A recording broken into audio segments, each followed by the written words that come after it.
एक बड़े विद्वान ब्राह्मण हैं जिनका नाम है आत्मदेव जी महाराज, और उनकी पत्नी का नाम है धुंधली देवी।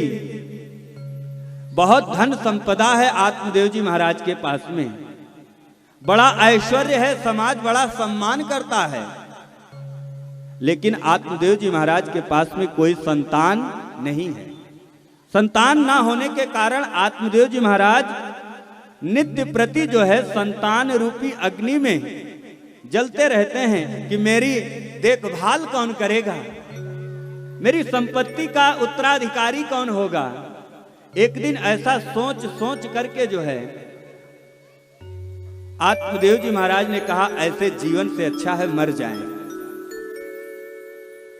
जंगल में चले गए मरने के लिए। एक पेड़ के नीचे बैठ करके आत्मदेव जी महाराज जोर जोर से रोने लगे। एक महात्मा जी आए। महात्मा जी ने सोचा कि हमको लग रहा ये व्यक्ति भगवान के लिए रो रहा होगा, भगवान के दर्शन के लिए ये रो रहा है। महात्मा देव जी के पास में गए, कहा अच्छा ये बताओ आप रो क्यों रहे हो। आत्मदेव जी ने कहा मेरे संतान नहीं है, संतान की पीड़ा मुझे नित्य प्रति सताती है। महात्मा ने कहा आत्मदेव जी से देखो संतान से किसी को सुख नहीं मिलता है। अनेक उदाहरण दे करके समझाया। महाराज दशरथ की जब मृत्यु हुई तो उनके पास में कोई संतति नहीं थी, 4 बालक कोई नहीं। 2 वन को चले गए, 2 मामा के यहां चले गए। जब प्राण छूटा कोई नहीं था। तो भगवान का भजन करो, उसी में कल्याण है। आत्मदेव जी ने कहा संत से महाराज मैं भी विद्वान हूं, उपदेश मत सुनाओ, यदि देना चाहते हो तो पुत्र प्राप्ति का वरदान मुझे दे दो। महात्मा ने कहा समझाया,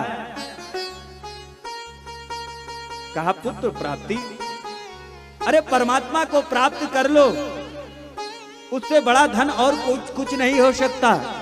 आत्मदेव जी ने कहा यदि पुत्र प्राप्ति का वरदान आप मुझे नहीं देंगे तो आपके चरणों में अपना सिर पटक के मैं अपना प्राण त्याग दूंगा और आपको ब्रह्म हत्या लगेगी, पाप लगेगा।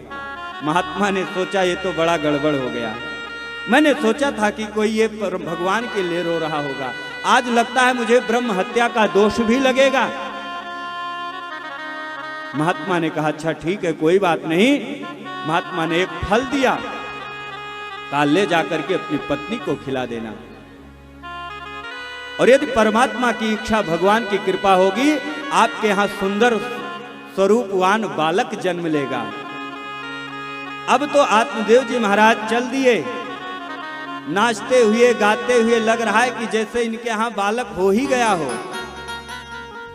और इनकी जो पत्नी है धुंधली देवी, बहुजल्पिका, जब तक एक आध घर से नित्य प्रति लड़ाई ना कर ले तब तक चैन नहीं आता है उसको। इतना ज्यादा परेशान, पड़ोसी परेशान, गांव परेशान उस महिला से।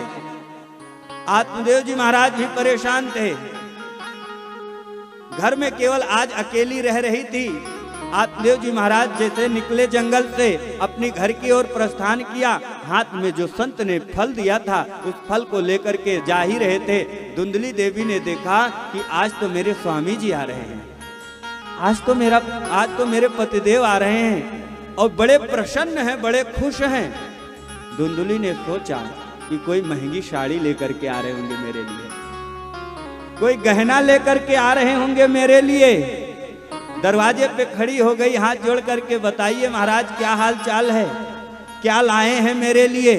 आत्मदेव जी ने कहा लाया क्या हूं, एक महात्मा ने मुझे प्रसाद के रूप में फल दिया है और कहा है इस फल को ले जा करके अपनी पत्नी को खिला देना, निश्चित ही जो है आपके यहाँ बालक जन्म लेगा।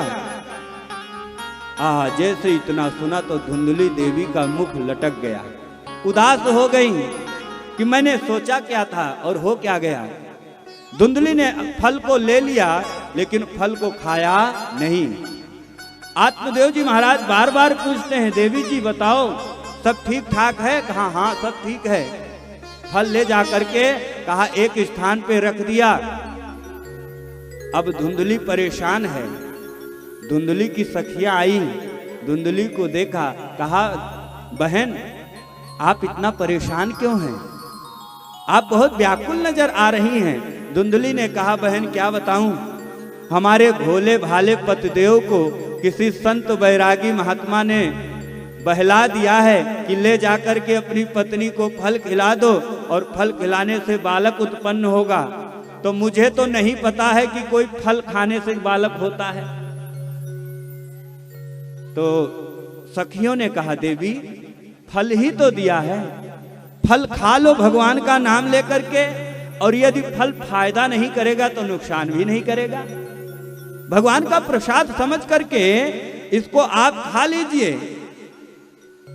धुंधली सोच रही है यदि मैं फल खाऊंगी और भगवान की कृपा से कहीं मेरे उदर में बालक हो गया, तो मैंने सुना है कि गर्भवती महिलाओं को बड़ा कष्ट उठाना पड़ता है, बहुत ज्यादा शारीरिक पीड़ा होती है, मैं उस पीड़ा को सह नहीं सकूंगी।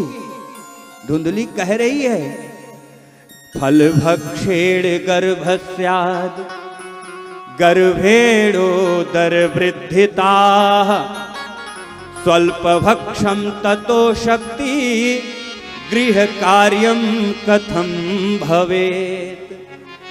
यदि मैं फल खाऊंगी और उदर में पेट में हमारे संतान आ गई तो ये जो नित्य प्रति इतना भोजन मैं करती हूँ, भोजन भी हमारा कम हो जाएगा, और जब भोजन कम होगा तो हमारी शक्ति भी कम हो जाएगी। नाना प्रकार से विचार धुंधली कर रही है। धुंधली सोच रही है कहीं गांव में आग लग गई तो मैं गर्भवती रहूंगी, मैं भाग नहीं पाऊंगी, गांव के सारे लोग भग जाएंगे। मतलब एवं कुतर्क योगेन तत्फलम नैव भक्षितम। कुतर्क रूपी बुद्धि ने धुंधली को फल खाने नहीं दिया। एक दिन धुंधली की बहन आई, वो भी देखा कि आज तो मेरी बहन बहुत व्याकुल है, परेशान है। पूछा बहन बताओ क्या परेशानी क्या है? कहा क्या बताएं, आपके हमारे जो वो हैं नाम नहीं लिया। देखो माताओं बहनों को अपने पति का कभी नाम नहीं लेना चाहिए, और लेकिन आज का फैशन चल गया है नाम लेने का। कभी भी ध्यान रखना अपने पति का नाम माताओं बहनों को नहीं लेना चाहिए, इससे पति की आयु कम होती है।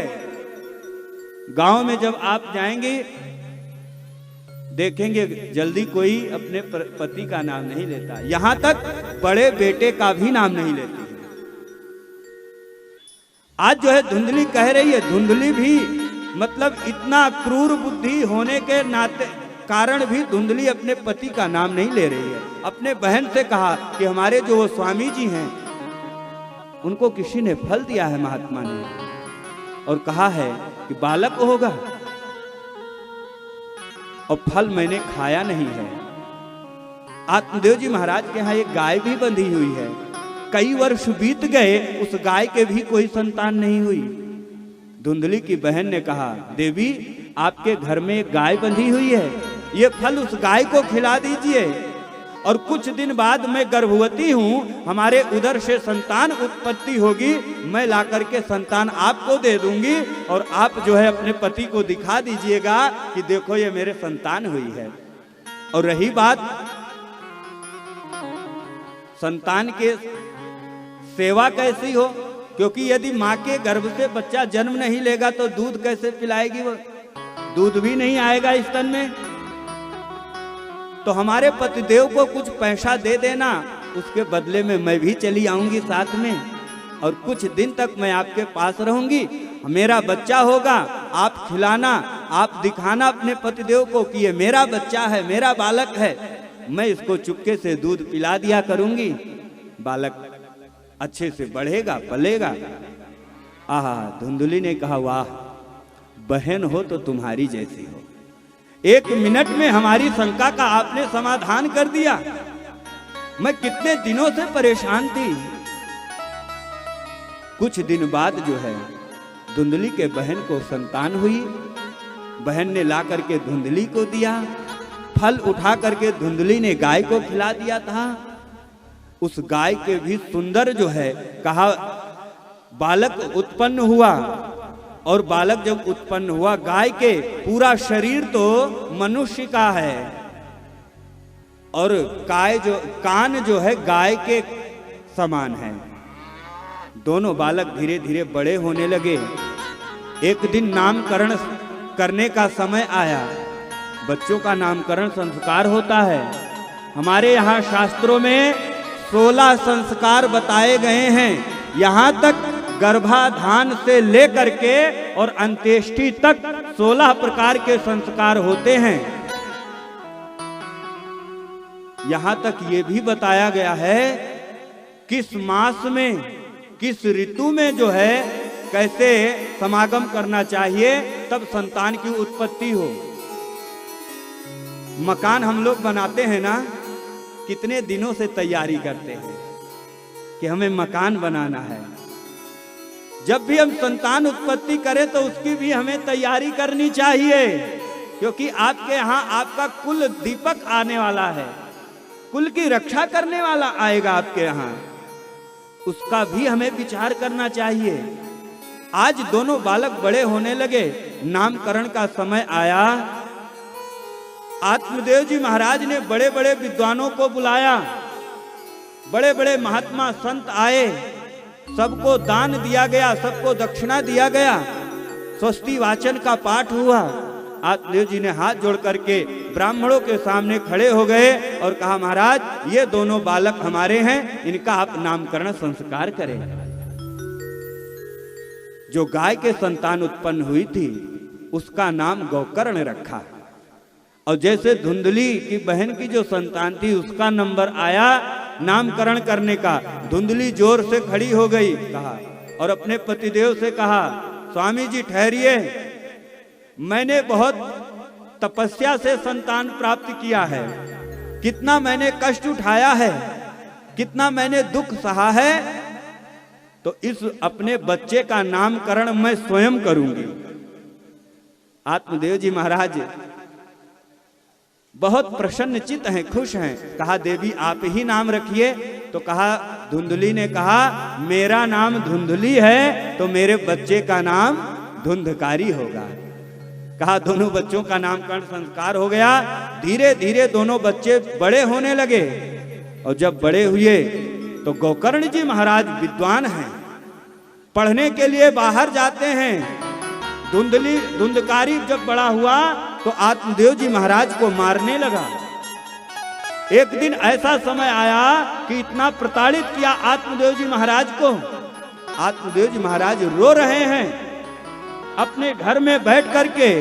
तब आत्मदेव जी को बात याद आई कि जब संतान नहीं थी तब भी मैं जंगल में जा करके रो रहा था, और आज संतान हो गई तब भी मैं रो रहा हूं। आत्मदेव जी महाराज घर का परित्याग कर दिए और जंगल में जाकर के भगवान का भजन करते करते अपने शरीर का परित्याग कर दिया। गौकर्ण जी महाराज बाहर चले गए पढ़ने के लिए तीर्थ स्थान में। अब घर में केवल धुंधली और धुंधकारी बचे हैं। धुंधकारी क्या करता है, आज अपने माँ धुंधली को भी मारता है। कहता है, माँ धन कहाँ है। माँ के सारे गहने को बेच करके सारी संपत्ति लुटा दिया। जिस संपत्ति को आत्मदेव जी महाराज ने कितनी तपस्या से बढ़ाया था, कितनी मेहनत से अर्जित किया था, आज धुंधकारी सारी संपत्ति में आग लगा दिया। एक दिन ऐसा आया कि धुंधली को धुंधकारी अपने लातों से मार रहा है। कभी भी माँ को लात से किसी को मार, लात से क्या, कभी भी माँ के सामने, हमारे यहाँ शास्त्रों में तो बताया गया है कि ऊंची आवाज में भी बेटे को बात नहीं करना चाहिए। माता पिता होते हैं, लेकिन आज जो है धुंधकारी अपने माँ को लात से मार रहा है। एक दिन ऐसा आया कि धुंधली ने भी अपना प्राण का परित्याग कर दिया। इधर धुंधकारी क्या करता है, वैश्यावृत्ति करने लगा। वैश्याओं को घर में लेकर के आया। कई गणिकाएं रहती हैं, धन संपत्ति खत्म हो गई। अब धुंधकारी चोरी करने लगा। चोरी करके लाता था, वैश्याओं को खिलाता था। वैश्याओं ने सोचा ये हमारे लिए नित्य प्रति चोरी करता है, एक ना एक दिन अवश्य पकड़ा जाएगा। और पुलिस जब इससे पूछेगी कि बताओ धन ले जाकर के देते किसको हो, तो ये हम लोग का नाम बताएगा तो हम लोग भी पकड़ी जाएंगे। वैश्याओं ने क्या किया, धुंधकारी रात में शयन कर रहा था। वैश्याओं ने धुंधकारी के हाथ को बांध दिया, पैरों को बांध दिया, जलती हुई अग्नि में धुंधकारी को फेंक दिया, डाल दिया, और धुंधकारी उस अग्नि में जल करके भस्म हो गया। आज जो आत्मदेव जी महाराज का इतना सुंदर स्वरूप घर था, मंदिर जैसा घर था, वेद ध्वनि होती थी घर में, शंख और घंटी बजती थी, भागवत जी की कथा होती थी, आज वो घर जो है जनहीन हो गई, संतानहीन हो गई। अब कोई नहीं बचा घर में। कुछ दिन बाद किसी ने जाकर के गोकर्ण जी महाराज से कहा, महाराज आपके घर में अब कोई नहीं बचा है, आपके पिताजी का भी देहांत हो गया, आपकी माँ भी आपको छोड़ करके चली गई है, आपका भाई धुंधकारी भी अभी संसार में नहीं है। इतना सुंदर जो आपका घर था, घर में बड़ी बड़ी घास उग आई है। गोकर्ण जी महाराज ने गया जी में जाकर के अपने माता पिता के नाम से पिंडदान किया, श्राद्ध किया, तर्पण किया। सारी विधि को संपूर्ण करने के बाद में गोकर्ण जी महाराज अपने घर पर आए। रात का समय था। कंधे पर गोकर्ण जी महाराज के एक सुंदर सा दुपट्टा था। उस घर में आए, देखा बहुत घर बेकार सा, खंडहर सा पड़ा हुआ था। गमछे को बिछा करके गोकर्ण जी महाराज शयन करने लगे। धुंधकारी भयंकर प्रेत योनि में पड़ा हुआ आकर के गोकर्ण जी महाराज के सामने खड़ा हो गया। कहा कभी हाथी का रूप बनाता है, कभी शेर का रूप बनाता है, नाना प्रकार से भूत और प्रेत योनि में पड़ा धुंधकारी आज गोकर्ण जी महाराज को डराने का प्रयास करता है। गोकर्ण जी महाराज समझ गए कि ये कोई प्रेत है। गोकर्ण जी महाराज ने अपने हाथ में कमंडलू से जल लिया और मंत्र को पढ़ करके उस धुंधकारी के ऊपर फेंका। धुंधकारी बोल पड़ा। गोकर्ण जी ने पूछा, तुम कौन हो, कहां से आए हो, तुम्हारा क्या नाम है? तब धुंधकारी ने अपना परिचय दिया। क्या कहा? अहम भ्राता त्वदीयोऽस्मि धुंधकारी नामतः त्वकीये नैव दोषेण ब्रह्मत्वं नाशितं मया। अय भाई, मैं आपका भाई धुंधकारी हूं। जैसे इतना सुना गोकर्ण जी महाराज ने कि ये मेरा भाई है, कहा हाँ। तब गोकर्ण जी ने कहा, अच्छा ये बताओ तुम्हारी ये दशा कैसे हुई, दुर्दशा कैसे हुई? तब धुंधकारी ने सारी हाल खबर बताया। प्रातः काल हुआ, सारे विद्वानों को बुला करके गोकर्ण जी महाराज ने सारी रात की कहानी सुनाया। अच्छा बताओ धुंधकारी की मुक्ति कैसे हो सकती है, हमारे भाई की मुक्ति कैसे हो सकती है? सारे संत महात्मा किसी ने कुछ बताया, किसी ने कुछ कहा। तब अंत में जाकर गोकर्ण जी महाराज ने भगवान सूर्यदेव की उपासना किया। भगवान सूर्यदेव जी ने कहा कि जाकर के श्रीमद् भागवत महापुराण की कथा सुनाओ, आपके भाई की मुक्ति हो जाएगी, आपके भाई का कल्याण हो जाएगा। गोकर्ण जी महाराज जो है धुंधकारी को कथा सुनाने लगते हैं। अब धुंधकारी प्रेत योनि में है, वो कैसे जो है कथा श्रवण करे? तो कहा 7 गांठ का एक बांस वहां पर था। सूक्ष्म रूप बना करके धुंधकारी आता है, उस बांस में बैठ जाता है। एक एक दिन की कथा समाप्त होती जाती है, एक एक ग्रंथि जो है फट जाती है। 7 दिन की कथा सुन करके धुंधकारी जो है प्रेत योनि से मुक्त हो गया, धुंधकारी का कल्याण हो गया। बोलो वृंदावन बिहारी लाल की जय, श्रीमद् भागवत महापुराण की जय। इस प्रकार से जैसे धुंधकारी की मुक्ति हुई, देवतागण आकाश से विमान लेकर के आए और उस विमान में धुंधकारी को जैसे बिठाने लगे, तो और जो श्रोतागण थे उन्होंने रोक लिया, कहा महाराज रुको थोड़ी देर के लिए। और गोकर्ण जी महाराज से कहा अच्छा ये बताओ, क्या ये कथा धुंधकारी ही सुने हैं कि हम लोग भी सुने हैं? कथा में भी पक्षपात होता है क्या? अरे जैसे धुंधकारी के लिए विमान आया है, हम लोगों के लिए भी आना चाहिए, क्योंकि हम लोगों ने भी कथा श्रवण किया है। और अकेला केवल धुंधकारी के लिए ही विमान क्यों आया? तब गोकर्ण जी महाराज ने कहा अंतर क्या है?